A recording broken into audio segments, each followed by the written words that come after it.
Good evening. मैं रणवीर सिंह। आज हम कक्षा 7 के विज्ञान पाठ 1 पादपों पोषण के बारे में स्टडी करेंगे। अभी तक हमने पढ़ा कि पादपों में प्रकाश संश्लेषण कैसे होता है। अब हम इसके बाद में आगे से पढ़ेंगे कि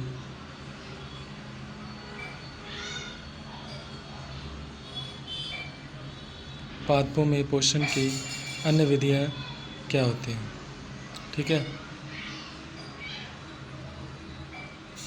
यहाँ पर सबसे पहले क्रियाकलाप 1 पढ़ेंगे। इसमें क्या है, एक प्रकार के पादपों के 2 गमले लेंगे। एक को अंधकार में 72 घंटे के लिए रख देंगे, दूसरे को सूर्य के प्रकाश में रखेंगे। दोनों पादपों के पत्तियों में आयोडीन परीक्षण उसी प्रकार से करेंगे जैसे कि आपने कक्षा 6 में किया था।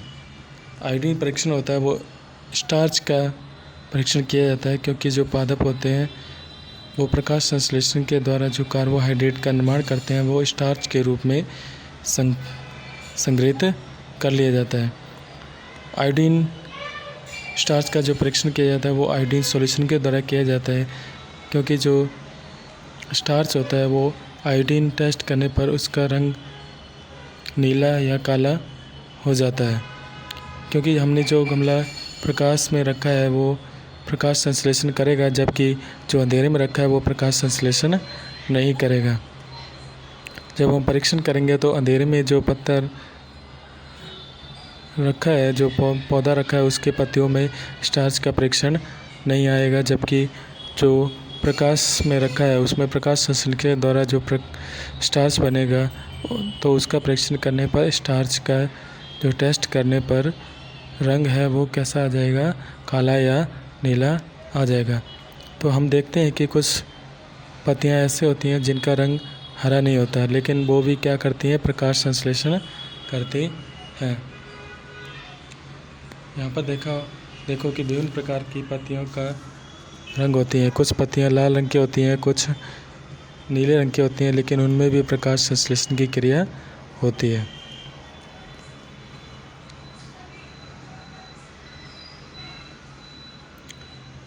हम देखते हैं कि प्रकाश संश्लेषण के द्वारा जो पादप होते हैं वो कार्बोहाइड्रेट का निर्माण करते हैं।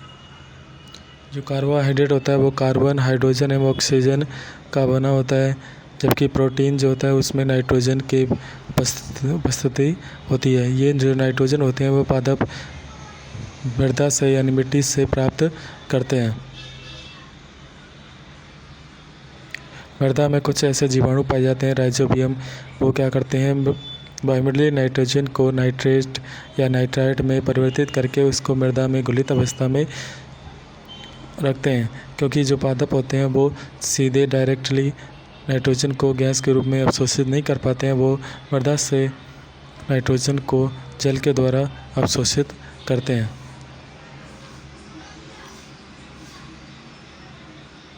पादपों में अन्य विधियां भी पाई जाती हैं।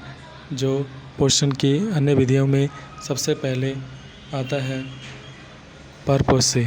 परपोषी में आपने देखा होगा कि जो कुछ पौधे होते हैं जिनके ऊपर पीले रंग के धागेनुमा संरचनाएं पाई जाती हैं, जिसे अमरवेल कहते हैं। ये अमरवेल एक परजीवी होता है जो पादप से पोषण को प्राप्त करता है। क्योंकि इस अमरवेल में प्रकाश संश्लेषण वर्णक क्लोरोफिल नहीं पाया जाता है, जो इसलिए अपना भोजन स्वयं नहीं बना पाते हैं। ये पौधों पर यानी कि हरे पौधों पर निर्भर करते हैं और अपना पोषण हरे पौधे से प्राप्त करते हैं। हरे पौधे से पोषण प्राप्त करने के कारण कुछ समय बाद जो पौधे होते हैं वो क्या हो जाते हैं, सूख जाते हैं। इसलिए अमरवेल को पौधों से हटाना पड़ता है। यहाँ चित्र में आप देखेंगे कि जो पेड़ के ऊपर पीले रंग के धागेनुमा संरचनाएं पाई जाती हैं, इन्हें अमरवेल कहते हैं। इस प्रकार के जीवन को परजीवी कहते हैं। कुछ परजीवी ऐसे होते हैं जो हमारे शरीर में भी पाए जाते हैं, जैसे कि जूं होता है, जो जूं हो गया, मच्छर हो गया, और ये जो कुछ कृमि होते हैं जो हमारे पेट के अंदर पाए जाते हैं, ये खून का शोषण करते हैं। इस प्रकार के जीव परजीवी कहलाते हैं और इस प्रकार के पोषण को परजीवी पोषण कहते हैं।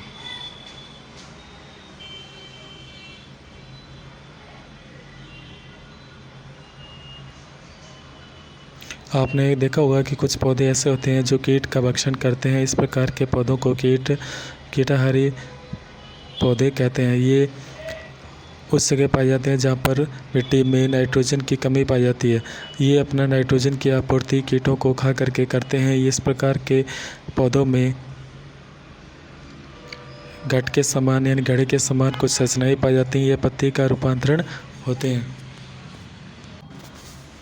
ये पत्ती का रूपांतरण होती है। इनके ऊपर एक ढक्कन के समान संरचना पाई जाती है जो पत्ती का ही भाग होती है। इसमें कुछ रोम पाए जाते हैं जो नीचे की तरफ होते हैं। इसमें रोमों के कारण कीड़े होते हैं वो इसमें फंस जाते हैं और बाहर नहीं निकल पाते हैं, और इनके द्वारा इस पौधों के द्वारा कुछ ऐसे रसायन पदार्थ उत्सर्जित किए जाते हैं, निकाले जाते हैं, जो इस कीट को पाचन करते हैं और इस प्रकार पौधे नाइट्रोजन की आपूर्ति कर लेते हैं। इस प्रकार के पौधों को कीटाहारी पक्षी कहते हैं। इनमें से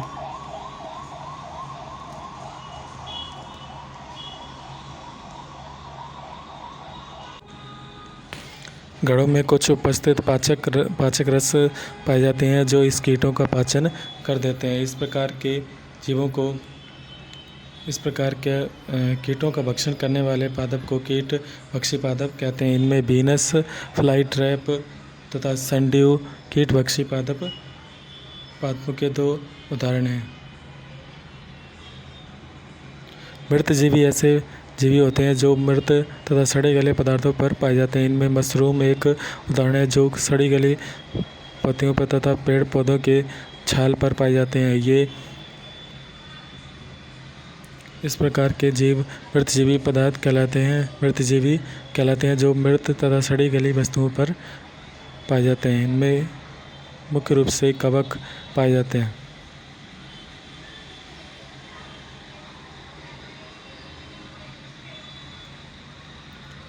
इस प्रकार की पोषण प्रणाली को, जिसमें जीव किसी मृत तथा सड़ी गली वस्तु पर जैविक पदार्थों से अपना पोषण प्राप्त करते हैं, ऐसे जीवों को मृतजीवी कहलाते हैं तथा इस प्रकार के पोषण को मृतजीवी पोषण कहते हैं। इनमें से कवक मुख्य रूप से पाए जाते हैं जो बरसात के समय ज़्यादा उगते हैं और ये कुछ पदार्थों को खराब कर देते हैं, भोजन को खराब कर देते हैं तथा चमड़े तथा कम चमड़े से बनी वस्तुओं को भी क्या कर देते हैं, खराब कर देते हैं।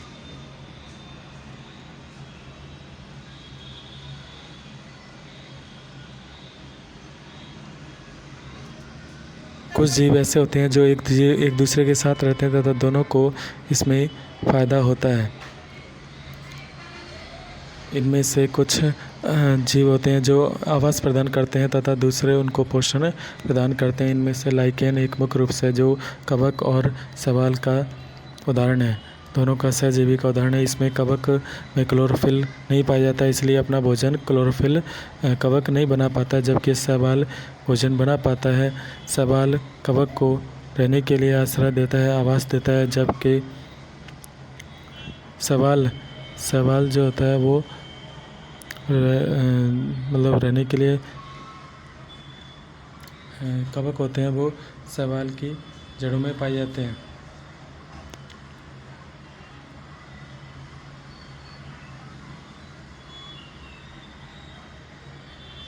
कवक होता है वो शैवाल को रहने के लिए जगह तथा स्थान देता है, जबकि शैवाल जो होते हैं वो कवक को भोजन प्रदान करता है, क्योंकि कवक जो होते हैं वो अपना भोजन स्वयं निर्माण नहीं कर पाते हैं। इस प्रकार के जीवन को सहजीवी पोषण कहते हैं।